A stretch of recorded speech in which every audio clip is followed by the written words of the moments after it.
Ancillary jurisdiction is a term used in federal courts when the court decides matters not normally under federal jurisdiction,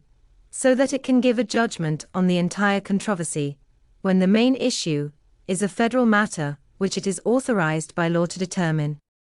Ancillary jurisdiction allows a federal court to hear a claim that would normally be outside of its subject matter jurisdiction if it is substantially related to a second claim that is within the court's jurisdiction. A claim comes within a federal court's ancillary jurisdiction when it bears a logical relationship to the aggregate core of operative facts of the main claim, and the main claim meets the requirements of federal question jurisdiction